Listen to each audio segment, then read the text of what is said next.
Welcome back to Game 2 of our first series of the day. Nemiga taking on UALEIKUMNIHAO, and Nemiga looking like a Division 1 team, solidifying that Game 1 victory. And Waleikum, a lot of work to do, Waga, it felt like. Yeah, I think, again, a lot of it comes down to the draft, which I said last time I cast them as well, that it was a bit of a draft issue. They previously struggled against that Tinker. They had some Timbersaw issue in a previous game as well when they were playing against Einkrad and his squad. Here, I almost feel the same way. Like, you can say that this was a play issue, but putting Venomancer off lane against the Morphling safe lane, I was hammering on it quite a bit during the draft, or during the last game, but it really is not a hard lane for any competent Morphling player. And this is not just your average Morphling. This is a level 30 Morphling spammer. He's a really good player. Violent definitely knows his way around the different matchups, and this is not a tough matchup for a Morphling. So he did what he's supposed to do. He dominated, he got really strong, and he carried his team. He didn't really facilitate too much for winning the game, but when push came to shove and they had to push high ground and they had to take down towers, this Morphling was confidently just doing whatever he wanted this game, and you need to prevent that from happening. And a lot of it just comes back to that drafting issue. Yeah, a very big challenge to overcome for them, for sure. And I guess it's one of these things that you play through Div 2 and you've kind of created an identity for yourself, and you've sort of self-styled with this 4 Protect 1 kind of strategy. We've seen from them a couple of times now, and looking back at the Div 2 drafts, it's not a big difference there, where they've got this Naga, TB, Alchemist kind of hero, that they're, or even Spectres back in Div 2, where they're really protecting them to get to, like 20-25 minutes, and you've pigeonholed yourself into this style. It's difficult to break out of and adapt on the fly when you're going up against better teams, right? You're in Div 1 now. There's these teams that can potentially outplay you or adapt on the fly, change things up as the game is going on, or even just, the last pick in the draft will be like, oh shit, we forgot about this.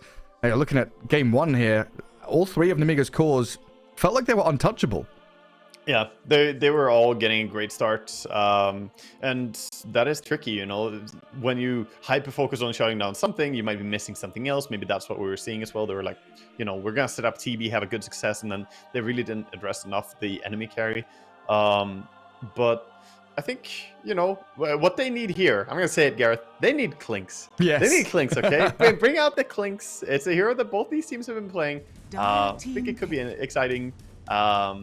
I would just love to see more professional environment Clinks gameplay, because he's really, become one of the most popular first picks even in high-ranking games right now. So we'll see if it's going to take over the pro scene in a similar way or have impact. Support Clinks look real cool. Now, I did a double take there because I thought, first pick, they've taken Spirit Breaker again, but no, it's the other way around. Nemiga have stolen the Spirit Breaker away from them. Is he really first pick material? He is. Yeah, Spirit Breaker is super dominant right now. His win rate shot up by like 9% or something, or even more, I think, when the buffs came. He is just a monster. We didn't really see much impact from him in the last game, but I like this early pick because you can now flex it into different roles as well. Not a massive fan of the reaction of picking Bounty Hunter into it, as Bounty is one of those heroes that can get charged by Spirit Breaker. Invis heroes in general are not great against him, I want to say, because he's one of the best heroes for just, having a dust and charging someone is like, I'm coming over and I'll have detection for you. But taking the Batrider, I'm a big fan of. I think that hero is good. Also, the Bounty Hunter pick could, set up some form of combinations. Not gonna say his name. It's he who must not be named. This could be an off-lane Batrider, and there could be a type of lasery, rockety boy on the mid lane. A mechanoid user, a mech warrior. Yeah, it could be. We'll see where it goes. We've seen this Bounty Hunter in a number of roles himself, but I guess more likely support, position 4. Going to be coming out here. Now, Nemiga, having the second pick off the back of a Spirit Breaker, looking into this Batrider, do you want to pick... you said there's the potential to flex it, but... Okay, yeah, they go for the... Oh, okay, I should have just said it. Queen of Pain against the Batrider. I should get my brain work 5 seconds faster than my mouth can. Yep. They picked the Queen. Queen is a hero that lanes really well against Batrider. She can always blink away. She doesn't really run the danger of dying during early laning stage. And I'm also a big fan of Queen. This is, again, playing towards the patch. A hero that is, having a lot of success. She's become a lot stronger. And I think just having good matchups in lanes, I think, is very, very important for this Div 1. You can get away with some stuff, like where you don't have the best type of matchup in lower division, perhaps, and you can make up for it. But when you play at such a high level and your opponent really knows the ins and outs of the heroes really well, you don't want to have a big disadvantage, because that will be punished. And that's where Queen, she doesn't really struggle that badly against the Batrider, especially. That would be a nice one. Yeah, especially with so much focus on the side lanes with these twin gates and ganking side lanes, sticking it out. Mid lane definitely becomes a straight 1v1 in a lot of scenarios until we get to 6-7 minutes in even. And I wait to see what actually happens there, because of course you can have Spirit Breaker and Bounty join the fight to try and maybe turn around, get a cross kill to come out. But we've seen this. Shiro Jr. playing Ember Spirit into Bat into Queen of Pain. He's not been given the best of drafts, much more of a sacrificial role in the draft, it feels, from the mid, and then still trying to focus heavily on giving your safe lane carry a good time. Yeah, this is where I would like to see. I'm not sure how flexible UALEIKUM are as a team, but most teams, if I saw this opening from UALEIKUM, I would be like, yeah, that could be a mid bat, or it could just as well be an offlane bat, right? Offlane Batrider is fantastic. Monkeys is loving it right now. Monkeys Forever, one of the strongest Batrider players out there, and he is dominating on the offlane with Batrider. So you should really think of this as a hero that can be put on the offlane, but I don't know how flexible they are for this on the side of UALEIKUM. We'll see, because preferably you dodge this, put something else mid against the Queen of Pain that matches a little bit nicer, and then you can have two good lanes instead of having, one guaranteed pretty meh lane. I wouldn't say Batrider versus Queen is like a bad one, but it's not great. I guess they ban out Slark and Oracle, protecting the Bat. They ban out, like, I don't know, does Lifestealer and Juggernaut, do they still do well against the Batrider? TB is still going to be the option, and go for a solid Rubik grab there.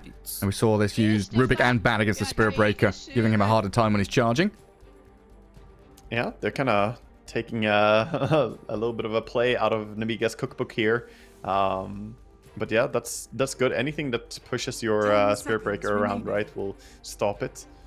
And I think Nemiga are set up here to draft a hyper-aggressive lineup with the Spirit Breaker Queen, which can backfire into the Bounty Hunter, to be honest. Bounty with those track golds, if you get too careless, lose one fight, the track gold starts adding up. So they have to be cautious still. Jug is going to be their carry. Also a hero that's been popular right now. I know quite a few high-level players have been looking at Jug a little bit more since he got some changes. Yatoro is spamming it, for instance. And it's a nice hero against Batrider as well. Bat can always grab you with lasso, sure, but you can dispel the sticky napalm, you can dispel the track, and it's just a nice kind of tempo, but also scaling carry. That's what I was wondering, if they'd ban it there instead of the TB. Jug came to mind, like, oh, is this a hero? So I saw the stats of Yatoro. He played like 20 games and he won 18 of them, I think, in his Jug pubs. He's just stomping on people with it. It looks like Nemiga going to come back with the techies, offering, again, just this magic burst damage, which we saw cause a lot of problems for UALEIKUM in the previous game. I think the TP ban before there was really logical, because they don't have that good AoE damage. The one downside with picking Bounty Hunter is that you don't really deal with illusions really well. Batrider, he has some AoE damage, but it's not that great for clearing illusions quickly, right? And Rubik, yeah, you have Fade Bolt, but that's like it. You have possibly some Stolen Spell, but their team wouldn't deal with TB illusions well at all. So makes sense. Juggernaut probably is a little bit better for him to try and handle. They can also stop the Techies jump, by the way, in the same way they can stop the Spirit Breaker. They have the lift for stopping the Techies jump in. They have the Flame Break. If you really want a game, you can Flame Break when he's in the air on Techies. That will stop the entire stun and damage and everything. So it's also a nice little interaction for them. Yeah, a little sad you can't Shuriken anymore, right? They took the stun off Shuriken and put it on the Invis. Poor Bounty Hunter. Well, Ember Spirit again. And Shiro Jr. has looked good on this hero. So that's going to be the swap up you were talking about, right? The Bat to the offlane, Ember to mid. Now, Ember against Queen of Pain, decent matchup? Yeah, it's pretty decent. It's not bad, actually. The Ember should be able to win that matchup. Overall, remaining. the max Shadow Strike can start hurting a little bit, but usually by the time that it 5 starts hurting is when seconds you're remaining. about to hit level 6 on Ember. You can do a base jump, refill your bottle, get full HP, come back to the lane, and then if Queen has put 3 points in Shadow Strike, then she's really feeling bad about it because Ember just healed up. So more often than not, it's just, 2 points Shadow Strike, trying to get some Screamer Paints, and Ember will be able to tank through that with a correct item build. But yeah, this is the swap that I wanted to see. So Batrider being used on the offlane here. Not great against Juggernaut in the sense that you can dispel the Sticky Napalm, but you can just forego Sticky Napalm entirely on side lane. That's the build for offlaning. Mid, you get Sticky Napalm. Offlane Batrider, skip it. You just go full W and E. No point in Sticky Napalm. Yes. And then you rush Vanguard, Mana Boots into Octarine. This is literally like that is a very common build. You can also go for like super early travels or BKB depending on what the game needs. This is a terrible BKB game, so I wouldn't go for it. Like every single ulti here goes through it pretty much. You have the Spirit Breaker ulti, the Queen ulti, the Juggernaut. So yeah, this is probably going to be Vanguard Mana Boots Batrider offlane with no point sticking Napalm. And 5 seconds it's just still so funny to me. Like you've talked about this a couple of times, and I'm going to steal it as well. You're saying Arcane Boots Vanguard into Bloodstone, and you do the math. Brain is ticking over. You're like, oh yeah, that's into that's like Octarine, 70. Sorry, into the Octarine. Yeah, you got 70% of the components out of the Vanguard Arcane Boots already. It's so much value. It's so easy. You just, when you have those items and then you're like, okay, I'll finish up my Octarine, and you're like, wait, I was that close to it? It feels weird that you're so close to having the entire thing. And it's just value early game items. Mana Boots feels good to have early, and Vanguard is a super nice laning stage item, even for a range hero like Batrider. It will mitigate a lot of the damage you take. And Batrider does take a lot of auto attacks from creeps when he runs into Firefly, so it actually plays out really well. So yeah, we'll see it. And as for this no sticky napalm build, it's just because of Firefly. Firefly is 120 damage base now if you max it out, and getting more points in Firefly and Flame Break is just better value right now. Banning out Visage. I mean, UALEIKUM looking for their carry, so wanting to try and keep it safe. Monkey King banned by Nemiga. And Nemiga need their offlaner still, right? They've got this potential swap with Spirit Breaker, but it's looking like it's going to be like a Techie's Jug lane, Queen of Pain mid, Spirit Breaker +1 is the offlane. I think Visage was a great read. Visage would be pretty problematic for them to deal with, and yeah, they're looking for an offlaner. Depending Venomancer themselves, I think right now a lot of offlaner options have been removed here. Not sure what would fit them the best. Where's the Underlord gone? He's been kind of ignored these past two games. He doesn't look great here in this game. I don't think we're going to see him here either. Maybe Tidehunter could be an option, but then you tide into Rubik. 5 seconds remaining. But yeah, Underlord is... I mean, he's still relevant, but usually you want to play him when the enemy has that Terrorblade, when the enemy has that carry that it's good against. Here, you don't really know what you're against. Ooh, they're going Silencer. Nemiga are picking a fighting draft. This is... so maybe that is a support Silencer in core Spirit Breaker. It could be. But it could also just be an offlane core Silencer. It's even possible that they haven't made up their mind fully themselves yet, because they haven't seen UALEIKUM's hero. So they go Silencer, then we'll see who plays what after UALEIKUM's side. What's it gonna be? I guess then they can change up their lanes as well, like Techie, Silencer, Spirit Breaker, all interchangeable. Last pick, you got 20 seconds to figure out what carry you want. And you don't know, again, you don't know what lane matchups you're heading into. I like PA. Dusa! No, not Dusa into Silencer. He steals your int, he steals your HP, he takes your mana away. Okay, Medusa. Obviously still a strong hero despite the nerfs. But this means that Juggernauts can go for that Diffusal Blade upgrade in this game, which is a really interesting item that has been pretty popular lately, even without Medusa in game. We see quite a few Diffusal purchases. Now I'm definitely expecting he's going to go for some form of Battle Fury, maybe Battle Fury Manta into Diffusal, or maybe more aggressive. But yeah, it's going to be so bad on the Silencer. It's a core Spirit Breaker. I love this, because I was already saying it when we saw the first pick, that I love the idea of flexing Spirit Breaker to core in this patch. It's a strong hero, and core Spirit Breaker can have much bigger impact than the support. Especially when the mid laner is an Ember Spirit, right? If you're a support Spirit Breaker, you're aiming towards mid, ganking an Ember Spirit can be difficult with a Slight, and then level 6 with Remnants, he can dodge away from you. And being a core, your game plan is just like, where's Dusa? Where's Batrider? I'm going to aim for these heroes instead. Try and take them down quicker. Yeah, he can also hunt the bounty hunter quite easily, and Batrider is not bad here for him to chase. So yeah, I like the draft that they ended up with here on Nemiga. A little bit of a debate there towards the end. Yeah, pretty cool stuff. I mean, like you said, they kept it very open till that very last pick, and even afterwards, picking their heroes themselves to figure out what lanes they're going to head into. But yeah, it looks like Spirit Breaker techies together, Jug, Silencer, and then Queen of Pain that mid lane against the Ember. What's Medusa felt like since the little nerf she's had? She's still super tanky, right? The big difference is that she's not as tanky in the early levels, right? Level 1, she is way weaker now than she was before. She does scale up to be almost as tanky as she was before. She only has a little bit less damage reduction per mana point. But the big thing is the bonus mana that she had on the starting points of Mana Shield is gone. So now she has 0 mana for Mana Shield level 1 instead of 200. Yeah. And with 2 damage block per mana, that means she has 400 less max HP on level 1 now, effectively. Yeah. So yeah, we'll see how it plays out in this game. And before we do, a quick video from EGB. Bets on esports, bets on streamers, impressive bonus system. Welcome bonus up to $600, cashback, artifacts, regular promotions, daily giveaways. Try yourself as a bookmaker. Great lines. EGB.com, more than just a bookmaker. Welcome back. Game 2 here. All players smoked up, heading out across the map. Let's see if they can meet each other and snap into action. There's Nemiga take on UALEIKUMNIHAO. And Nemiga 1 game up in this best of 3. Early days here in Tour 3 of the Eastern European DPC. And it looks like Chiro, smoke broken. So does Malrine. Not going to find each other, though, as they wander into the forest.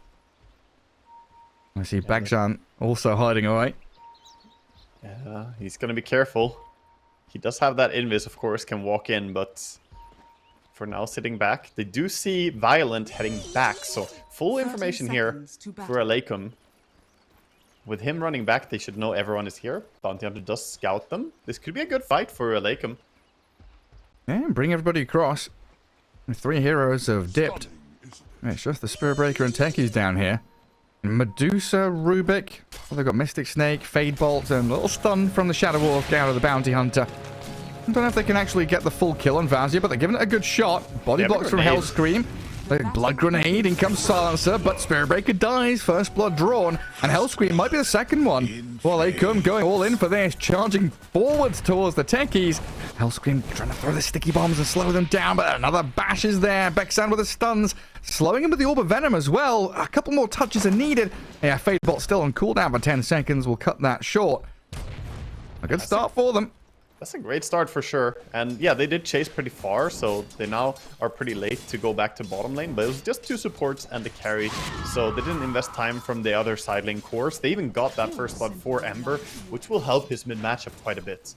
Getting, you know, a head start to his bottle is really useful. Yeah, good point. Oh, there's still a bounty rune there, waiting to be grabbed up. And UALEIKUM, they continue the trailing. 3 heroes down bottom, so Rubik and Bounty, the one zoning Spirit Breaker. While in that mid lane, looks like Chiro Jr. getting harassed quite heavily by Malrine already early on, with a level 1 Scream of Pain. Trying to secure some of these last hits in the first couple of minutes. Yeah, get the Scream. Gonna get some point in the Shadow Strike probably next as well, and try to really bully. But with the Flame Guard, he's gonna secure CS as well. Ember doesn't really care too much about the harass, as he already has bottle on the way here. Nice last hit though by Queen. 5 and 3 for it, nice. Flame Guard got pretty heavily nerfed, right? Like most level 1 spells can burn the Flame Guard. 75 damage from Scream, 65 damage block. Yeah, it's not that much damage absorption anymore. Up in that top lane, Jug and Silencer. Maybe a challenging time for Batrider here against the Jug, but Silencer, if he gets caught out of position, could get run at. A quick stun from Bounty Hunter could set things up. And they've already decentered the area to keep Bounty invis. Allow him to strike here and keep them away from Bat, but now they go back in. Spin and Blood Grenade. Not enough to take him down or slow him down enough. Bottom lane, we see a charge on Rubik as well. They're gonna get through, slowed him down first with Sticky Bomb. So you get that kill. But yeah, that commitment there of the Blade Fury not getting a kill feels pretty bad, because now he doesn't have Blade Fury. So he's no threat. And look, they just caught him. Yeah, straight back with a flame break and a bit of damage there out of Bounty Hunter Janada. Some big picks here. Well, Leikum definitely off to a much better start than last game, that's for sure. Trying to gather that wave bottom. Looks like they've managed to save it from the pull. Hellscream is getting into the large camp. Drag it a bit closer to the tower for Plantimus to farm a bit safer. Yeah, absolutely right. Much better start for them. Yeah, All these lanes. This bottom lane isn't even that bad, so I think all their lanes right now feel pretty confident. The one lane that's not going like super convincing is probably the mid lane, but he does have that first blood gold, so he should be very happy right now. Yeah, Spirit Breaker, the one that kind of losing out in the last hit battle. Medusa? 7 last hits for him, but yeah, they get on top of the Medusa, burn through all of her mana. Mary gonna lift back the Spirit Breaker though and kill off Vanzia here with Plantimus just standing his ground, popping mangoes, tanking through the onslaught, and Hellscream with a sticky bomb. Ooh, Mary dodges away from the damage, gets the Fade Bolt out. 2 more hits needed. Techies gets 1 in, can't find the second. Yeah. That was a little bit awkward though, because they bring down all the mana on Medusa and then they don't finish the job and instead try to work really hard to kill the Rubik. Obviously, Medusa did have her magic wand and Lotus there, but it feels like you did the hard part and then not the easy part when you take all the mana away and then don't finish her HP afterwards. Man, how the job starts all over again. There's going to be regenning up. Wraith Bands and Clarity's coming for it. Not a massive fan of Wraith Bands on Medusa because the armor is pretty much, I mean, almost effectively useless for him. I would like to see, instead, like Band of Elvenskin go towards that early Power Treads Yasha, maybe like Rush the Man style. That Rider's back on top of this Juggernaut. Has lost his buddy, the Bounty Hunter. And Sugarat trying real hard for this kill. Violent pops the wand, barely surviving, but he's dead under tower. Sugarat might get taken down here. Oh, there's no mana on the Silencer. He's 40 away from an Arcane Curse.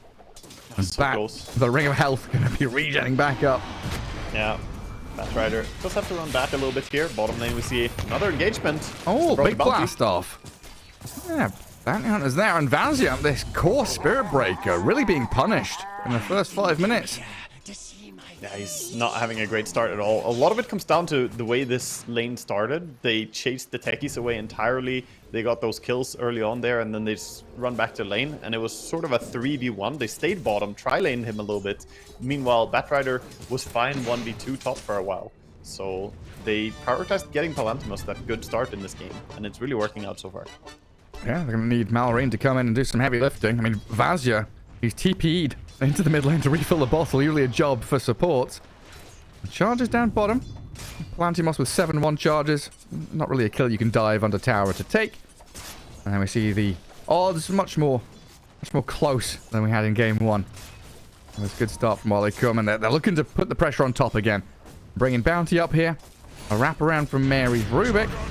A spin out of Juggernaut early on, trying to harass and chip away at them. And yeah, Silencer, no Arcane Curse means Juggernaut is going to get lifted back into the Firefly and die.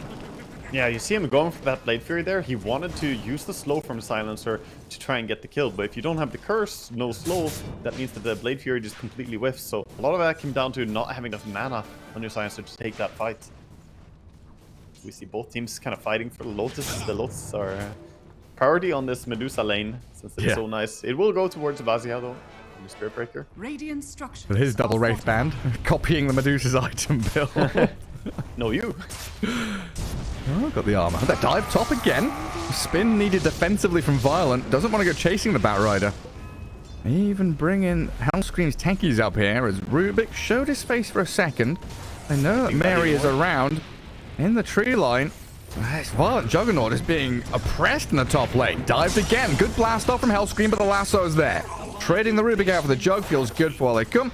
And Bekjan might be able to kill off Hellscream with a bit of help. That Rider not getting too involved, and they'll blow him up with a sticky bomb.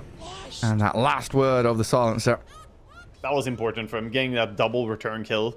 Feels bad that they don't have a single point in Glaives yet, so he's not actually stealing any form of int from these kills. But unlucky. He does have to go for these Q and E level ups because they need to be as strong as possible for the fight. Bottom, Medusa being chased a bit, but she should be fine. Oh yeah, 11-1 charges, raindrops. Throw a sticky bomb at her. But again, it's just numbers. UALEIKUM playing very quickly. jumping from one side of the map to the other. Bounty Hunter is under sentry, so he gets scouted out as he wanders across. And looks at the bridge, but 7 minutes has already clicked. Wisdom runes are up. Get that one for Spirit Breaker, and previously Shogarat did grab the one on the left side of the map. Yeah, so we have an even split again. They're playing fair with the experience here. No yoinking of the Tomes of Wisdom, let's call them. I've not looked mid in a while. Ember Spirit doing pretty damn well. Like dead even with the Queen of Pain, but no moves out of the mid lane yet. When do we expect Chira and Malorine to get into the side lanes? I mean, Queen does have a point ready in ulti if she wanted, so she did go for a triple point in Shadow Strike, by the way, which I discussed before. But again, Ember not really being oppressed by it, and that feels really bad for Queen, because if you go for many points Shadow Strike, you usually want to be dominating your lane, and here comes the first rotation. Ember, it's under a ward though. This is not really gonna connect, but he probably finds out that this is worded. You guys actually seen all the way from mid, so you see to dodge that gank. And Bounty Hunter's like, guys, there's 3 heroes up here. Dar Observer Ward and Sentry sees the Bounty Hunter coming. Oh, he's in Obviously trouble got now. 9 armor, 700 HP, and no stuns on the enemy team. Just TP's home. There's another one of these games. We've got Blast Off and Spirit Breaker as the only stuns for the Dire. Yeah, not the best lockdown here for Nemiga. They do have some good fighting heroes in general, but they don't actually have great control. And with the way this game has started here, it feels like UALEIKUM are just in a much better spot to take fights. Having this haste rune on the Ember as well, you can quickly join any side lane fight right now. Malorine trying to protect his tower. Shira spamming the slight. A little mini dive. Even getting a tip from his counterpart. Well, top lane, the Bat aggressive onto Violent once again, forcing another defensive spin. And Violent has got 6-1 charges, but it looks like his healing ward has already been used and killed off. Gets salved by an ally there, but that's not even that much HP. And yeah, they're doing a great job just dealing damage to Juggernaut all the time, putting him in kill threshold. And Bagshan's shadowing Stalking. the silencer, yeah. Right on top of him, which will allow the Ember Spirit to come in. Slight, the chains. Queen of Pain fighting back, wanting the trade on the Bounty Hunter, but I don't think Malorine is going to get it. Being spammed out by the Ember Spirit. They do get the kill. And Bagsan does die. There's a charge across from Vazia looking to connect on the Rubik. He doesn't really have... for this. Yeah, he's got Nether Strike, but no teammates nearby. Queen of Pain, techies, they went to guard the rune. It's just Vazia on his own, bashing away at the Rubik. Chira 21 and the lift up onto the high ground. The Spirit Breaker's stuck. He's going to have to pop the Lotus to charge again. He will with a blast off in. They'll aim for Mary. Batrider's come across to take down the techies. Now Vazia and Malorine a lot of work to do. Fighting up into this high ground, but the global there covering and protecting, forcing the TP. The bash won't arrive. So Batrider, the last target left out on the map, will get cleared out by Malorine in the end. The fight works out in the end for them. That was a lot of effort to try and bring people down there, and I think maybe they could have gone a cleaner fight with Queen just joining immediately for the charge there. Vazia felt a little bit left alone when he went on the Rubik there, committing with his ulti. Meanwhile, all this, of course, Juggernaut tries to get some farm in the jungle, but meanwhile Medusa is enjoying the actual lane farm. She's getting much more net worth during this time. Yeah, has a Lance of Pursuit. Juggernaut turns his back to her a couple of times and just getting whacked by that bonus. What, 15 damage? Yeah, it's nice little bit of magical damage on top of your hits. And plus 200 mana. Always feels incredible for the Medusa. Of course, yeah. That's very big HP talent right there. I'll come back into mid. Something they struggled to do in game 1 was touch the towers. Let's see if they can do it with a catapult wave here and Chira frontlining. Nemiga do bring a few here to protect the tower and Malorine. Trying to mount a defense. Going for that Witchblade on Queen. Not too far away from it, but still needs the entire recipe as well. Want to charge? They found the Bounty Hunter. Charged him from that bottom lane ward, dust him up and kill him off. He got the healing ward at least. Something before he dies, but... Queen gets a DD room. Another charge. Vazia just wants to keep this going. Phase boots, double wraith band, straight onto Mary. No telekinesis, so another quick snipe out there from Malorine, while Chira Jr. is going to have a remnant to safety, but may have overstepped his bounds now. In a 1v3, not reventing too far away. The charge allowed. Vazia comes back in, and the Sonic Wave is there to give the Queen of Pain a double kill. So bad bottom, getting chased as well. Gonna get brought down here by the Medusa and the Bounty Hunter. No real way out of it. That's almost gonna give enough experience for Bounty to get 6. But yeah, this kill on Ember was huge for Nemiga. They needed to start getting some big core kills. And look at mid, DD Rune going in. There's a lot of damage from this Queen of Pain, eh? Proxy mines, sticky bombs, and a dominating quap. 4-0-1, even a TP cancel there.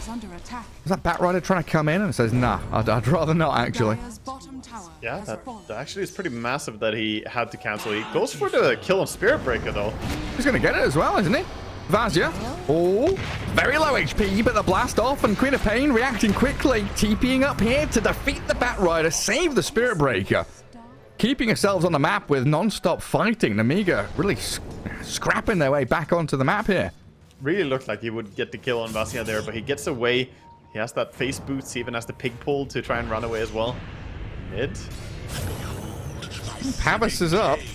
Tanky silencer and another charge in. Vazia can't connect with the Ember Spirit. Changing target across the Bounty, but of course your carry, Violent, has no dust, no sentries. Ah, shameful carries. Never carrying dusts. And a good courier snipe there. The dust there would have been a kill. Sometimes core playing against something like a Bounty Hunter, just buying a dust and having it will stop them from pestering you like that, and sometimes gets you some kills. But of course you don't want to delay your Battle Fury for a maybe I get a kill. Yeah, exactly. Oh, Malrine always has that illusion rune if you felt really under threat there from the slight chains. And so bad sat nearby as well. Yeah, we're just looking at this map state, like, okay, you've taken that bottom tier 1 as the Radiant, but you've not been able to get onto this tier 1 mid lane. Top has been a bit of a struggle because there's a Batrider who is good at killing waves and killing heroes, but actually hitting towers, not his best trait. And Spirit Breaker just keeps throwing himself top to guard the tier 1. Even the Queen of Pain arriving. So another strike into another charge in 3 seconds. And yeah, you're playing into an Octarine called Batrider as Malrine is going to get lassoed up under the Firefly and zapped down by the Fade Bolt. Ouch. That feels a bit awkward as Queen there. He had Magic Wand and Fair Fires. Just got too close. Get lassoed. Yeah, now Techies caught out. They're trying to bring people up, but filtering in one by one, just feeding away to this Radiant team who are 5 heroes strong up here. Even the Medusa's nearby, ready at the drop of a hat to join the fight. I love that. They have the Mantis style complete of Medusa, so she's actually very strong now at pushing side lanes, and she can even join the fights. But they're also playing around the fact that they are Bounty Hunter. Go for these aggressive fights. I said that Nemiga drafted a lineup that looks to fight, and that's what we see. 12 and 12 here at 15 minutes in. But the team that has Bounty Hunter usually is favored in matchups like this. When you're trading out, this track really adds up. A 4k lead. I'd say maybe 1,000 of that is from the track. The other 3k has been this Medusa and Batrider getting reasonably free lanes for the past 5-6 minutes. True. Now angling towards mid. Nothing to get rid of this track yet. Those illusions are so tanky with the Mantis, Mantis style and Mana Shield. It's crazy. Yeah. Hey, protecting the catapult. Jerry comes in for the last hit. And there we go. All 3 tier 1s down. Exactly what we look to see as top lane. They get the takedown on Vazia yet again. Blast off towards Sugarat with Malrine blinking forward. The stolen charge stops her in her tracks and all the mines blowing up with a sonic wave. They get the kill.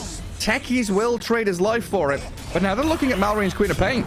I don't know if they can keep the chain stuns going though with no slight chains combination. They can't control her up. And so bad, Malrine still sticking around here. That allows the Ember Spirit to come back in for round 3 of fighting. Double kill for Chiro Jr. Might get a triple with so bad very low and finished off. That's massive. He didn't even use his shield rune. He has a shield rune bottled on Ember, so he felt very strong there in that fight. He could have kept fighting if there was a turnaround as well, but Juggernaut did not decide to join that fight. Instead, farming away with his Battle Fury. We see him trying to get his net worth up here. This is a little bit of a slower build. Spirit Breaker, where you going, buddy? Charges into that top wave. Maybe with the help of Hellscream here, they can protect Vazia for long enough to kill the Ember, get some damage on him, but he dodges away from the proxy Mars. Mary walks into them, but they're going to get both kills regardless. Sugar arrives in the nick of time. A double kill for him, and now we're up to 18 to 14, a 6k lead for UALEIKUM, and looking incredibly strong. That was a clutch little auto attack there as well on the mine right before it was about to proc. Very close that Rubik went down, but again, Nemiga coming up with nothing in that fight. Just falling behind hard here. And even though they're wanting to play aggressive, I think UALEIKUM are doing a great job just, you know, playing where they're strong and using their heroes together in a really good way. They're baiting with Batrider a lot of the time and then coming in to punish with the Bounty Hunter who was nearby. Yeah, I mean, this Spirit Breaker feels like a liability at this point. Bounty Hunter's getting close to matching his farm rate. Vaz just charging around to creep wave to gather up what he can. Trying to create as much space for this Juggernaut as possible, who has completed Battle Fury on his way to Manta style. Needs a bit more space to get himself into fighting shape, but that gives room for UALEIKUM to come in and snipe down Hellscream. Take him down mid blast off, and his dead corpse lands on top of the staircase. Oh boy, this game is getting away from them quickly here. And UALEIKUM showing some really good signs of life. We were, you know, not too impressed with them in the game 1 here in this series. But game 2, they are coming out just dominating this in the early game. 8,000 ahead at 18 minutes here. BKB almost complete on the Ember, so he's looking very tanky. Dragonlance now with the Manta style on Medusa. And Batrider traveling down bottom. They have stolen charge. And it's Vazia again. The one hero that's just trying to scrape what he can. Oh, the Omni Slash on the charging Rubik is going to kill him off. That was so beautiful. He stood and waited on a position where he was ready to Omni Slash him. That was really, really nicely done, actually. I don't think we caught it on camera, but that was gorgeous. It was. Yeah. Nice little play. Violent having his first sort of big impact this game. On the carry, of course, just trying to get farmed. And coincidentally, that will allow him to get a little bit more farm as he picks up a nice kill there on the Rubik. Dire's top tower. Gathering their forces, protecting the Jug down bottom. Batrider farming nearby in the jungle camps, while the rest of the Radiant team are all rallying near Palantimos Medusa. Now, this time around, this 4 protect 1 style of draft from UALEIKUM definitely working out much better. Yeah, I like this though because it's not really like hard protecting 1. I would say this is more just having a carry and then sort of, you know, everyone scaling. Like the Ember is building up to be a big threat. The Batrider is playing pretty selfish as well, going for that Octarine Rush, which I approve of. I think it's the correct build, but it's not like all in. Like, oh, if Medusa gets shut down, what do we do? Yeah. All of them are topping the net worth right now. They're having incredible times. Forcing Juggernaut away from that mid lane, but they'll global and go on to bottom. Malrine, the one being protected by Sobad Silencer, who's going to sacrifice himself, it looks like. Advancy wants to fight with a Sonic Wave and another strike. Shergarat dead. Lekshan with a bash out of the Shadow Walk, the double track, gold flowing into the bank accounts of UALEIKUM. And Vanzi just going to charge away. Does not want to be involved anymore. He's charging to mid lane, where Medusa is farming him. They're just kind of looking at each other a little bit, but actually they're coming in with bounty. Same time. Sentry into track, yeah. They keep tabs on Vazia. Charge in 2 seconds. Where can you go? Top lane into the Radiant Creep Wave. Get me out of here! Oh, Shuriken stun. What would you give for that right now on Bounty Hunter? Would have been nice, huh? It would. I mean, It's so awkward a lot of though. times. Yeah, you might get him anyway. What's it? Level 1 Shuriken. Not a lot of damage. They do have the Medusa coming in with a Stone Gaze. Another Mystic Snake. Vazia. Oh, dead! Yeah, Medusa, 162 base damage. Just whacks him down, and Hellscream gives the double across. Oh boy, that was even worse for them than just losing their Spirit Breaker. They are trying to take the Tormentor bottom with Juggernaut and Silencer, but they can't. Ember is nearby too. Yeah, this is not ideal for them. Shira Jr. has Gem, BKB, Orb of Corrosion, and now the Blink Lasso. Catching Jug in the spin. Can't go too deep for it. Just 2 heroes here. I'm surprised they were even attempting to do the Tormentor there. It's pretty difficult to do with just 2 heroes. They did have the healing ward, but of course we see UALEIKUM just playing so forward, right? They're not giving a lot of breathing room to Nemiga to get back into the game. And you have to just love that. This aggression coming out from them now. A lot of teams after losing game 1 will just get a little bit complacent, get scared, timid to play on the map, but instead they're coming out swinging here. Yeah, it's non-stop. Butterfly almost complete on Medusa, by the way. And Oh, that God. Will be, that will be a very difficult puzzle to solve. How do you kill Medusa when she has full mana and Butterfly up? You don't even have a Diffusal on Juggernaut. He went for that Battlefield Manta style build. Even if he did have a Differ build, it would still be hard. I mean, this is pretty cool. The Rubik, 22 minutes in, has made these larger medium camp stacks for the Medusa. So she went from, 800 gold up to 1400 pretty much immediately, which is all she needed for that butterfly to be finished. Now, where's Shogun going? They had a little glimpse of Violent and Hellscream, but now they see Malrine. Queen of Pain has the global to protect her, but they've caught so bad in the tree line, find the easy pick instead. Yeah, great sacrifice by him, though. His global was great there. Obviously, he was a little bit out of position himself as well, but he did just save his queen in a great way. Lasso was about to be cast. This does mean that they have to leave the area, though, and as they leave the area, Roshan will be on the menu. Not an incredibly quick Roche taking lineup, but they've got all the time in the world. There's nothing to stop them. Yep. I mean, just keep hitting the swapping in the Orb of Corrosion, coming in for the big minus armor here. It's going to help out. -3. I can visibly see it go faster. Yes, every little helps. Already prepping and TPing into mid. It's just Mary clearing the creep wave. I thought they might try and start there on Hellscream. I'll gather up the Aegis. So Medusa now, you were saying it's going to be a difficult challenge, a hurdle to kill her once through Butterfly and full mana. Now 2 lives, you can't touch her. She's going to go for all the tier 2 towers and high ground. Yeah, they're already drawing themselves that maybe the push is going to come for high ground. Doesn't look like they are orchestrating quite that on Aleikum as they're going for a kill top.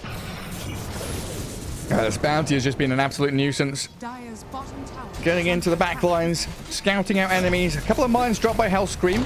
Oh, Chira trying to dodge them with Slight, but misses out. Mistimes the blast off. A good remnant away, while Vazia sets his sights on Bekjan's bounty hunter, but doesn't have any reveal anymore. He didn't have a reveal to begin with, even on Spirit. It was just a dust on Techies, and I think he really should have 1 slot for dust on Spirit Breaker. He does now sell his Windlace to get a dust. Keeps his magic one in his double Wraith Bands. We're about to hit minute 25, so those Wraith Bands are about to evolve. Soon 4 Wraith Bands on this Spirit Breaker. Yeah, meanwhile, Medusa has 2 Wraith Bands in her backpack, not utilizing them. She's on to bigger and better things already, Gareth. She is not living that cheap life anymore. 17,000 net worth. Let's keep looking at this net worth board. Skyrocketing values for the Radiant. Gareth. This is the weak Medusa. Oh god, don't remind me. Goodness gracious me. What's happening down at the bottom right-hand Tormentor? Chira's popped his BKB and he's on top of Hellscream. A Firefly and a Flame Break will burn the Techies alive. But again, it's saving Malrine, keeping them away from danger. While up at top lane, the Bounty Hunter charged up, now dusting. Vazia and Violent gonna kill off Bekjan here. All the Greaves, the heal, the Omni Slash required, bouncing across into the creeps. He's alive! He's alive on the Bounty, and now potential trouble for the Juggernaut. They're gonna get on top of him. That does get the spin, but he's holding Lasso, make sure he cannot TP. Get there with a Stone Gaze to secure it. And Shogun comes out with a kill on the Jug, securing like 1,000 gold for his team. That Greaves from Rubik saved the Bounty Hunter there. You don't expect a Greaves Rubik always, but that was really big. And I like the Greaves by Mary in this game because it allows him to dispel the global silence on himself in teamfights as well, so he can quickly get those spells that he needs to cast out as well. And a lot of the times, if you go like Yules to counter global, then you're still in the air for 2.5 seconds. You're still delaying it. I guess you could go for like Lotus Orb maybe, but it's a bit of an awkward item sometimes. This is just a nice timing friendly item. And keep in mind, that's a heal for Medusa, right? That mana, that's a lot of HP for Medusa. That's huge. I mean, again, it's 26 minutes in and we're looking at the book being closed on this one. Might just be heading to a game 3 already. I mean, Medusa is on the high ground, and what are you gonna do? You don't have Omni Slash anymore. How do you defend? It has to be the biggest queen ulti of your life, but I think they're just gonna sell racks here. I don't really see them mounting a defense. Yeah, I mean, Nemiga at this point is joining the Twitch chatters in the audience, watching it all happen to them. Violent, Malrine, they do snipe the Batrider out with some good ulti usage, but this Medusa just standing there and whacking into them, forcing them to get back to Fountain, killing off the Juggernaut with a few more arrows, and Palantimos, he is just insurmountable. Positions himself up at the front. Vaz is going to get caught with a couple of stuns, and the Spirit Breaker is going to fall. That just happened. So bad, realizing that this is coming to a close. Yeah, this is, I mean, they didn't bring down the Aegis. They did get 2 nice kills there. Lotus play on the Batrider was pretty nice, making sure that he catches himself under tier 4 tower, so he went down really fast. But you still have not addressed the Medusa. She has 1 minute on this Aegis. She is gonna go for your mid-racks. Yeah, Mallory trying to cut waves, but it's too little too late at this point. You lose top, you lose mid. Oh, it does snipe out Shira Jr.'s courier, which was the full Aghanim Scepter. They're not bringing the top creep wave in, though. They need one hero to push the top creep wave if they want to keep pushing mid. So Radiant, they're pinging it. But it's actually Dire who are going in and cutting that wave as well. Courier snipe on mid. Another one, yeah. Aghanim Scepter done for Mallory. Bounty Hunter tracking back and trying to keep tabs on her. TPing here is down here, and there is the track itself. A long line drawn. It looks like Nemiga want to try and defend their Ancients area. They're saying, hey, come down here. Guard Mallory. They need to allow Juggernaut to get even more items here. He's working on a butterfly right now, so he can deal with or he's working on MKB to deal with a butterfly. And I think that's what they crucially need. If he gets that MKB timing and they can get a big ulti off in the fights with Aegis timing out now, this could be the window for them, but he still has so far to go. He needs another 1400 gold. I don't think they're giving him that time. Yeah, they're coming straight down that bottom lane, barreling towards the Dire base. They're probably taking Tormentor here at least. Yeah. So get even more before they push Aggron. Tier 2, Tormentor, Gold, get the Shard. They just want to play on timing. They were looking at it. They're indecisive. They're going. High ground. High ground we go. Plantopus is like, no, you don't need a shard. You don't need to kill Tormentor. Just go kill buildings. The timing is probably more important here because that Juggernaut, like I said, getting closer to a key item. Obviously, they can't know for sure how close he is, but it's probably making the difference. He won't have it in time. No, he will not. And Blink Lasso gonna catch out the Queen of Pain. Reasonably tanky, but so much control, and the damage not quite enough. Queen of Pain gets out of there, and Hellscream with a blast off will sacrifice his life. Nearly blows up Mary with the proxy mines, but while this bit of a scrap happens, Medusa just hitting buildings, and a new creep wave is arriving shortly. Juggernaut still 200 gold away. Oh man. Yeah, he's gonna farm Ancients and then he's ready to TP, but look at that Rax, it's falling. Juggernaut, they need you now. You could sell his Wraith Band earlier to just get there in time, but Barrack is down. Yeah, I guess you just now relegate yourself to giving it up. Mid-push. Yeah. I mean, Spirit Breaker cut out that mid wave. Now we've got 2 waves pushing onto the Radiant side of the map. Dire just going to do a similar job. Hold the position. Push in bot wave. Get towards mid.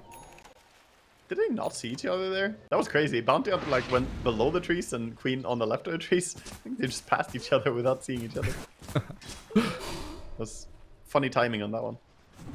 And hiding in the fog. That makes me wonder, when I see something like that, it makes me wonder how many times in my games have I like just barely walked by someone without realizing, like just walking around the wrong tree, you know, not seeing each other. Yeah, so I mean, I'm super glad they fixed a bunch of these tree spots where it looked like you could walk through them. All these tree lines are like hidden alleyways and avenues. Oh, Bounty Hunter. Been clipped by the Spirit Breaker charge. Ember Spirit's in though, and Violent trying to hold his ground here. They got the Blink Lasso. Shurgarat's here, and the Global Silence comes, and Queen of Pain arrives. Violent, his spin will end, and aiming for the Medusa now, trying to burn through her mana, getting her close to the end. Medusa is low. Medusa is low, but the Juggernaut can't stick on her. Mallory getting stone gazed up, and Shira Jr. is back in on the Queen of Pain, but the blink away, a bit of space, not enough. Where's the Omni Slash? And there was no Omni Slash there. Juggernaut wasn't comfortable, backed away from the fight very early on.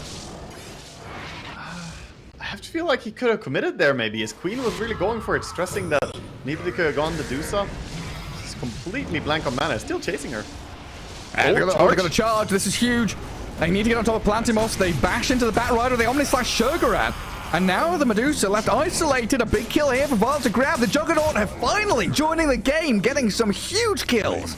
Yeah, that's massive, getting those back-to-back kills there. 624 for the first one, 707 for the second one. Obviously, that's just his gold. There's even 1,000 AoE gold for the Medusa kill for the rest of his team.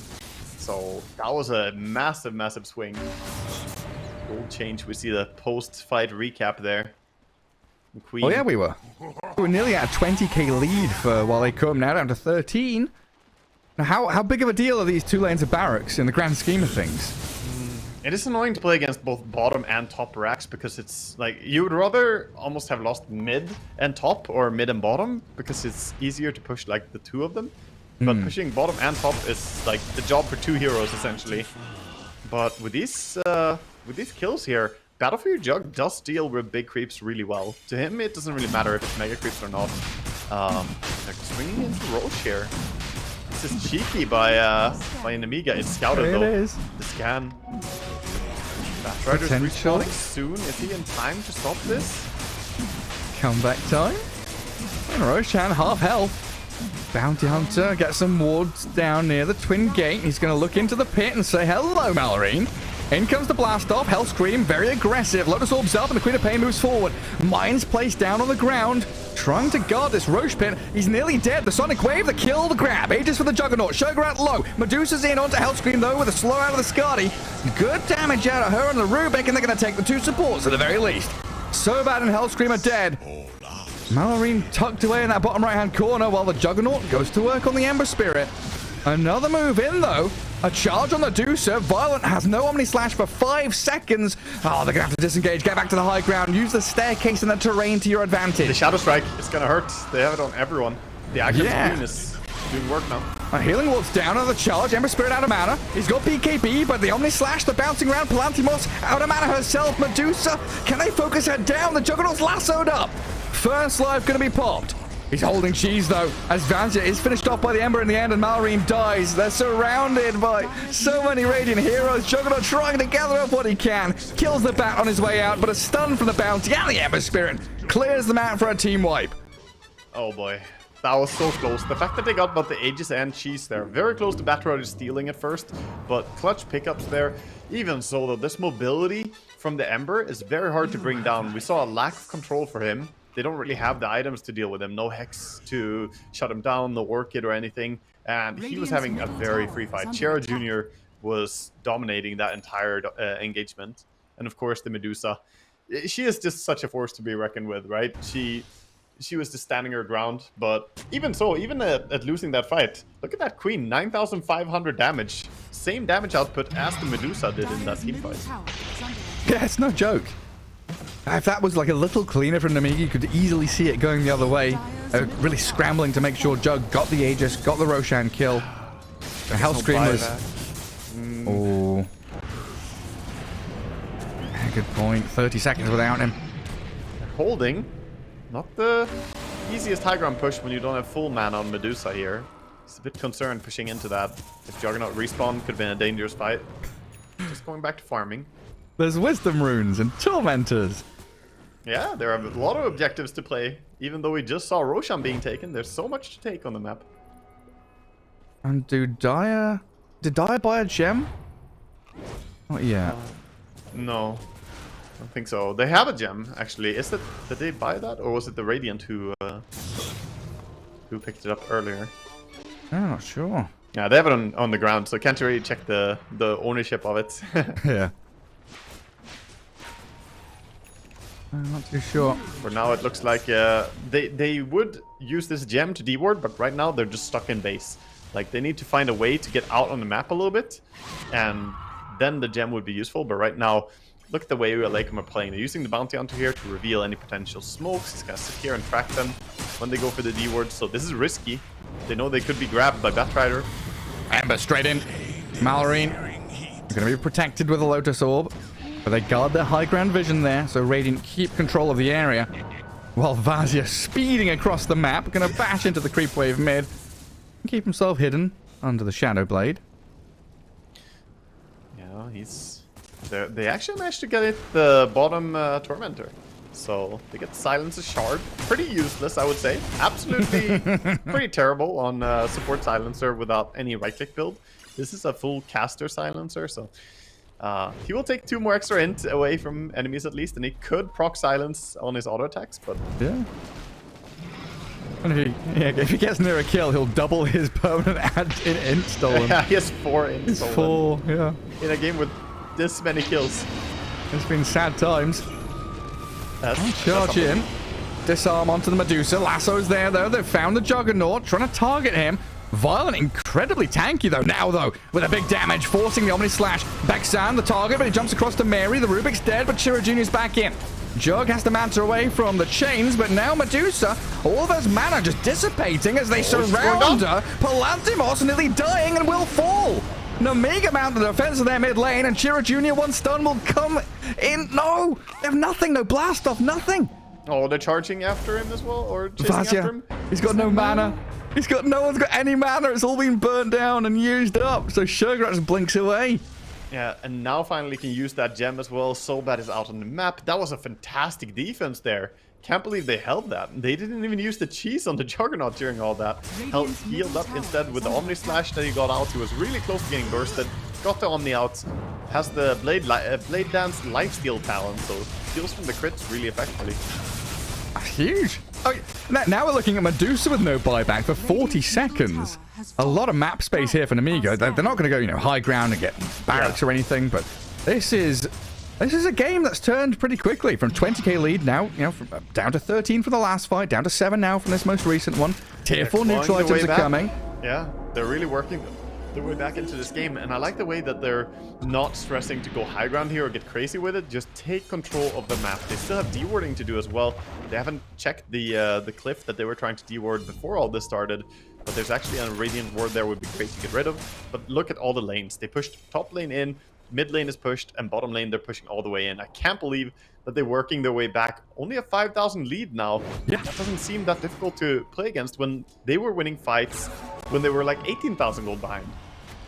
I could be feeling so good about themselves. It's always one of those funny things, right? Like, we as spectators or casters, we see the net worth difference. But when you're a player, you kind of have to feel it, right? You're looking at, okay, they've got this item. Maybe they're saving a bit of gold there. They've got a kill streak here. You probably think that Nemiga think we're ahead now, maybe. I think generally players are insanely good at this. Like, you have a very, very good read. I challenge myself sometimes as well to just, like, guesstimate the gold advantages of teams in games that I play because I find it fun. So they probably reckon that they're not. They probably feel like it's even now. They are 6,000 behind, but yeah, the way they were dominating these fights, it gives them a lot of confidence, and we can see that in the way they're moving now on the map. They're using illusions to push out lanes, and they're moving with a smoke here, trying to find anyone. Meanwhile, on the side of UALEIKUM, as expected, when you lose back-to-back a few fights, you start feeling a little bit scared to go out on the map alone. So everyone is going together bottom. They were spotted here by this observer ward, though. Yeah, you really tighten up. Yeah, Dire Ward. Interesting placement. Little spot for it. Yeah, that little clip is so weird. They're just out of sentry range. Oh, yeah. Quick snipe on the Bounty Hunter. Dead for 60 seconds. Spirit Breaker having this Aghanim is such a huge power spike too. He went for its 4th item, so he got it pretty late, but it really changes how he can play the game because the cooldown reduction. It does allow you to also pierce debuff immunity, which is nice, but it's all about cooldown reduction. Going from 11 seconds down to 7 seconds. Doesn't sound like the biggest difference, but when you add on to that it's a lockdown ability that stuns the enemy, then any bit of extra uptime is really valuable. Actually, it's a part of this draft we've not really touched on because they've been behind so much of this game, but when they're chasing, they've got great ways of keeping up with people. A blast off, blink from the Queen of Pain, this charge, even Juggernaut pretty quick on his feet to run forward. They've got double halberds on Dire now, so Medusa feels kind of neutered in these fights, being disarmed continually. Yeah, they even have disarm on Techis. Oh, Hex available on Queen. Jump, the lasso, Juggernaut. Being dragged into the Stone Gaze. Let's see if they can actually catch him and turn him into a statue. Oh, that damage from the Daedalus. Medusa shreds him. Juggernaut gone for a minute and a half, and now they need to bail. Sonic Wave defensively. Global Silence there. Stolen by the Rubik. Clips onto the Queen of Pain. They just need to catch a stun, but nothing comes. Yeah, one of those rare abilities that you don't normally see stolen, but he's going to hold on to that for now as well. Juggernaut down for 70 seconds. This is a great go time here for them. They need to go immediately and get to the high ground. Gonna be a very difficult high ground defense to try and mount here. Killing the creep waves mid with Spirit Breaker. Kills the entire wave, but they're still bottom wave pushing though. little bit of hesitation from UALEIKUM there. They're not shoving hard on that bot lane. They're kind of coming into Ancients, trying to find a bonus kill. Techies. Hell Scream gets Lotus Orb and no blast off. Silence before he can actually launch it. And now has buyback. We'll use it immediately. Creeps are there. They're in the base. The barracks exposed. 30 seconds still.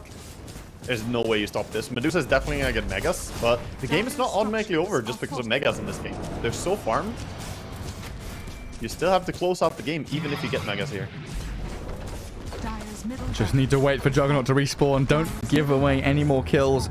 Yeah, we see the respect here from UALEIKUM too. They take the mega creeps and then they back out. They know they need to reset now, get even more control in this game, because this is not over. That was just step one.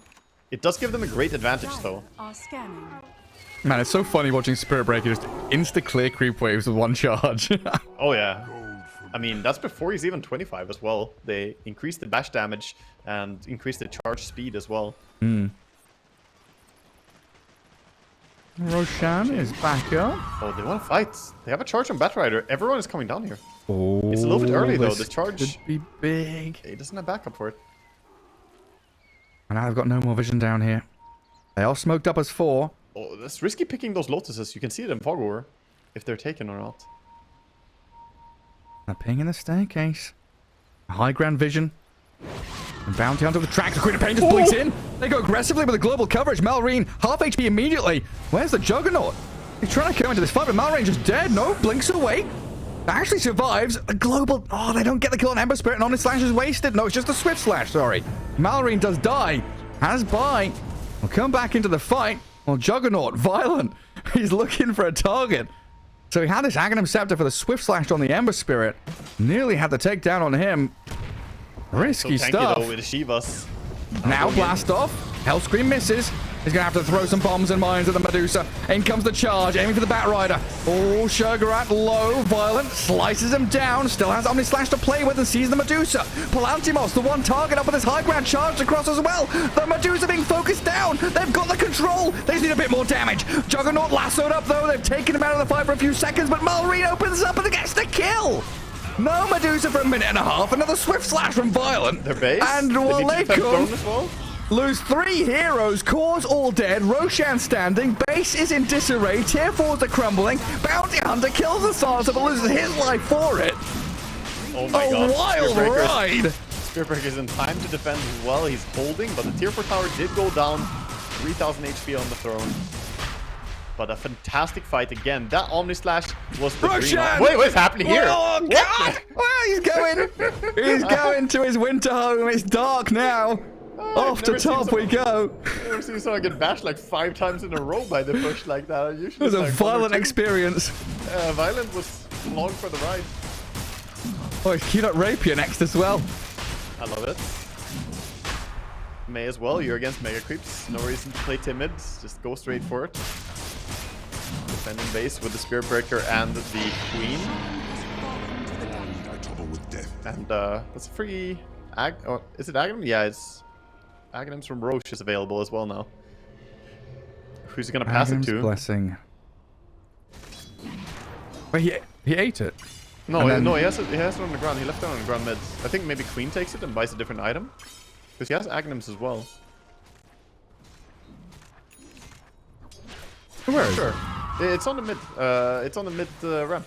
Ah, right. I see. See it? Yeah. He dropped it there, so they will take that. I mean, I would assume that that's what you do. Pass it to Queen. You could take it on like Silencer and pray for a level 25 mute talent, but for now nobody's taking it though. I'm confused. He just dropped it here and nobody's taking it. I guess techies. Minefield. It's Minefield. Let's go, baby. Minefield sign is coming in. All right. Yes. All right. Minefield available. Wow, I love games like this. Like 26 minutes in, we're like, okay, you know, the book's closing, it's all over. The Dedru and Jug. Look at him. Come back. Oh, God. They're going to see him, though. Aegis for 4 minutes. Cheese and backpack. Ah, this Juggernaut. They have to be a little bit tempted to go on him. A little bit, even though he has Aegis. But no, they're not going to go. Charge to bottom. There's a cool little move there by the Jug, trying to bait bait to see if there's high ground vision by leaving the range creep alive to see if it hits up high ground. Yeah. I see Vazzy bottom. Tracked up. 3 heroes on him, but he's got BKB. Oh, the lasso comes, and now physical damage from the Medusa should clear him out. Yeah, managed to get the lasso when he didn't have the bulldoze up anymore. He goes down to that. Still want to fight here. They have buyback. Radiant's top tower They're calling is that they under can take this attack. fight. That's just a matter of vision. Can we see the Medusa? Can we get on top of Palantimos? Just saw Violent first, though. Are scanning. Certainly into a difficult fight to take. Radiant's top tower is under attack. All right, mid lane's on the doorstep of the Radiant base. Top lane's on tier 2. And the Dire team, they're all down bottom.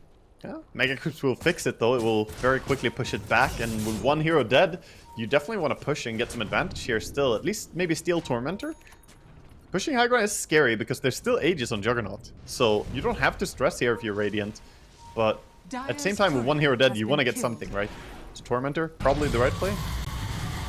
They're going for it. Violent Fighting charging it, though. forward. And they want to defend this. Or maybe not. Rethinking their options. I did just lose a courier for techies. The Lincoln Sphere recipe was on it. They have Well, it Shard wasn't now super on close. Rubik. Could be a useful tool to save your Medusa if she gets gone on. You can throw her back. Has the land distance talent as well, so you can move her quite a lot. Or even move her aggressively. Lotus Orb.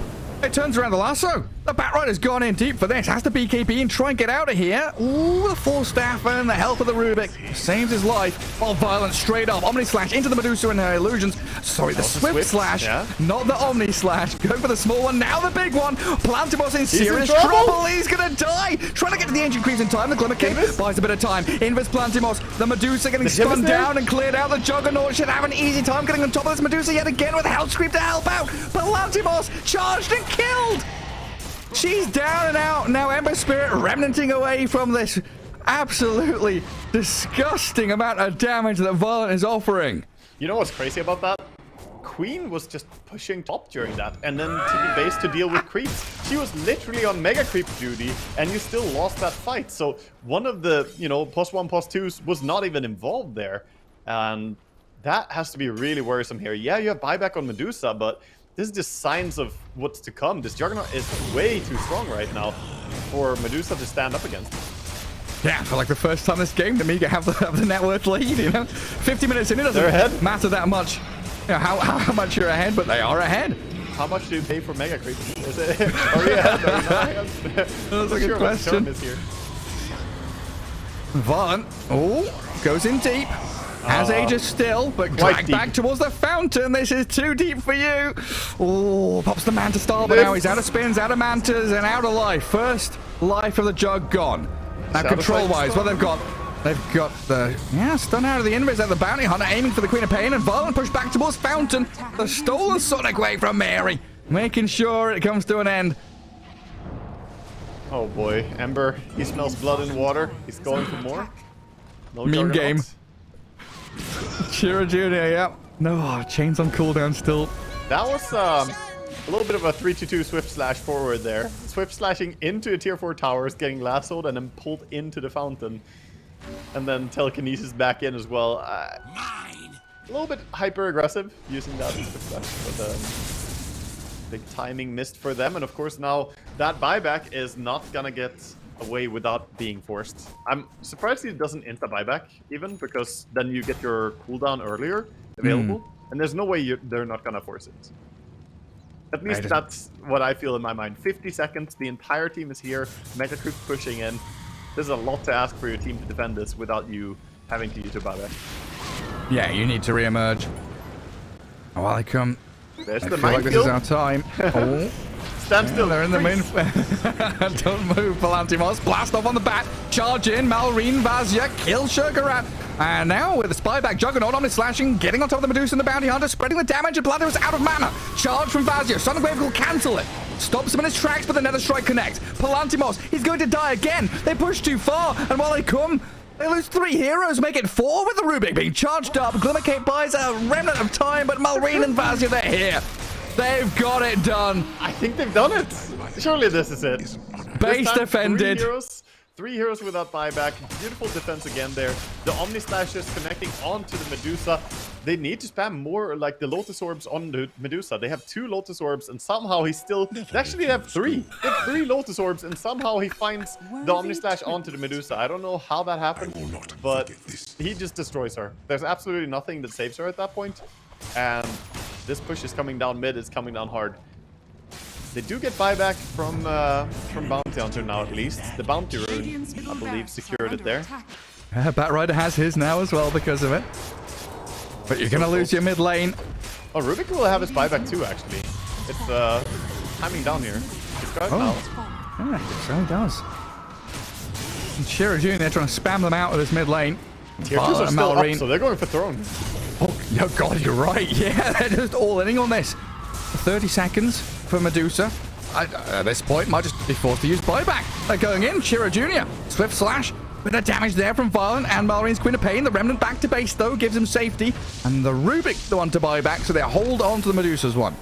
2 buybacks forced. They did manage to push mid and get those racks. So they haven't really evened out the barrack situation as they're still against Mega Creeps, but they're 16,000 gold ahead after these buybacks were forced and they farmed up a little bit more. And honestly, all their heroes are capable of killing Mega Creeps really easily. Sugarat trying to poke back the silencer. Nemiga tighten up around so bad. Slight chains, but in comes the charge. 2 heroes connected upon, then another strike, and look at Violent's damage. Batrider disappears. Now Beckchan's in trouble too. Uh-oh. They've got the reveal. Spin him down. Die back for the Bounty Hunter, and they move on to the next target. Shiro Jr. getting scythed up. Silenced up. He's going to be killed off. Oh, boy. The Hex out. The Queen of Pain set that all up. And Medusa wasn't even there. She didn't have time to get over there. She started slithering backwards towards the base again, like, oh, guys. Okay, I guess I'll wait here for the enemy push to come.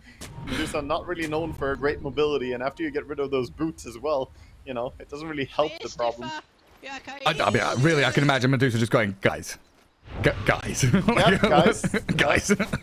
And looks like this time they're shoving out the side lanes here on the side of Nemiga a little bit, setting up so that they don't have any backdoor incidents here. They're killing the side lanes, and they're gonna go for a Throne.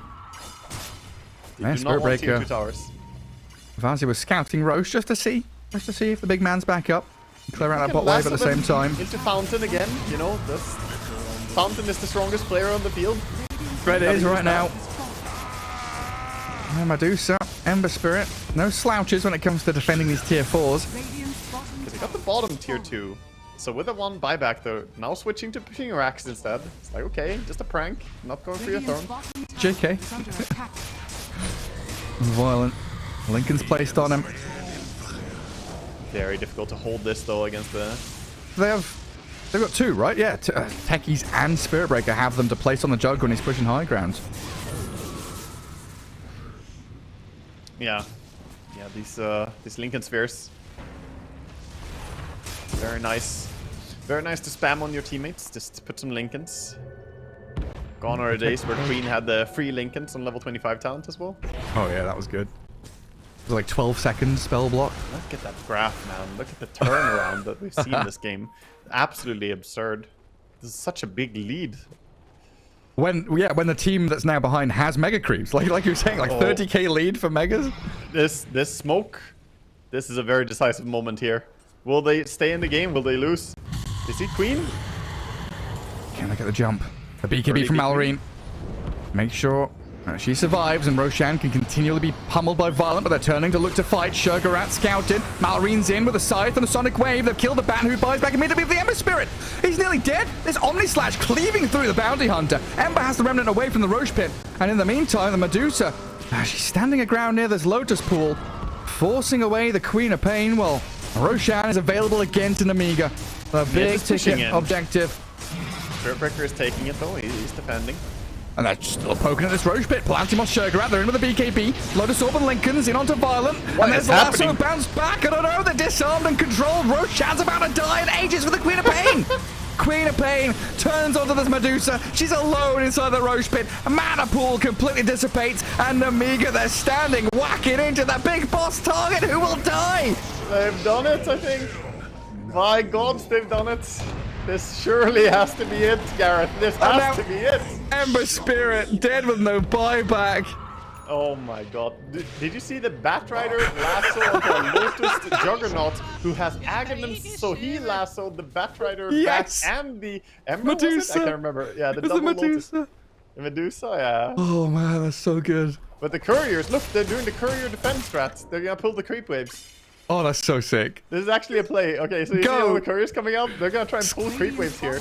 Scramble the jets. This, yeah, look. Not like this. It's pretty hard against the big crepes. They're trying. Man. I just love the fact that at 26 minutes, So Bad dropped that just happened chat wheel line, and I'm like, yeah, that just happened. You're about to lose the game. And now he drops it after the Roche fight. Like, that just happened. Yeah, you're about to win. The couriers are dying all over the place, man. They're trying their best to delay the Rubik push. glyphs his courier. The little hawk flying around, but there's nothing to stop this onslaught. Juggernaut's in your base, whacking away at Bekshan's bounty hunter. Glyph is there for the throne to defend it, but down 3 heroes, make that 4. Medusa in a 1 versus 6 scenario. Silenced up and controlled. Omni Slash is there, into the fountain to kill her off, and GG is called. GG is called, and they have done it. Wow, what a hard-fought battle to get back into that game there. Nemiga, it looked awful in the early game. It looked pretty bad in the mid game. They lost their mega creeps pretty early as well there. But somehow, they stay in the game, connect some really beautiful skills here overall. The Omni Slashes were beautiful onto that Medusa. They somehow managed to find them against 3 Lotus Orbs. That's a tough task to begin with. The Queen had really good gameplay, and we even saw how, despite having mega creeps against them, they could deal with the mega creeps quite easily. Queen with her Aghanims and spam of the Scream. The Spirit Breaker charging kills the creeps pretty fast, and Juggernaut, of course, with Battle Fury had no issue. So amazing game. Wow, I did not expect them to turn that. It's great stuff. I mean, just the resilience to not give up. 27 minutes in, when you're having all your lanes pushed in, you're against this unkillable Medusa. Great itemization, and really, you pointed out that window of, let's say, a minute or a minute of a half, where Juggernaut was buying the MKB, where he's farming top lane, letting barracks fall, just saying, guys, give up the buildings, we need this item to win a fight, comes back, destroys the Medusa, and gets them back into the swing of things. And Nemiga there really showing, the separation, the resilience, the dedication to your craft, and looking towards victories, really deserving of staying in Div 1. I mean, UALEIKUM, good draft and good first 26 minutes, executing their draft, but just falling short at that last hurdle. Yeah, I think so. Overall, they did a great job. There are some things, of course, that they could do differently. I think perhaps when you have the Medusa as well, maybe there would be value in having bongo boots earlier to solve some of her mobility issues. Like, there were a lot of things that could have gone different for him here, of course, and they're probably beating themselves up about losing this one, because in reality, they were extremely far ahead, right? They were close to a 20,000 gold and experience lead at one point, and then it's usually your game to lose. But they definitely played a lot stronger than they did in game 1, and UALEIKUM, this was a good showing still in game 2 here, but Nemiga, they're going to be the ones to take it 2-0 here. Yeah, it felt like a 2-1. I'm like looking at the clock thinking next series is up soon, right? We're out on time. No, we've got about a 45-minute wait until Hydra take on BetBoom. So yeah, I mean, everyone needs to reset, go grab some water, think about this game and how it all panned out. Now, we've talked about this a couple of times, never give up in Dota. There's always a chance for a comeback, and Nemiga showing it there. So yeah, we'll be back in about 45 minutes or so, just under an hour, until our next series comes up. So we'll see you then.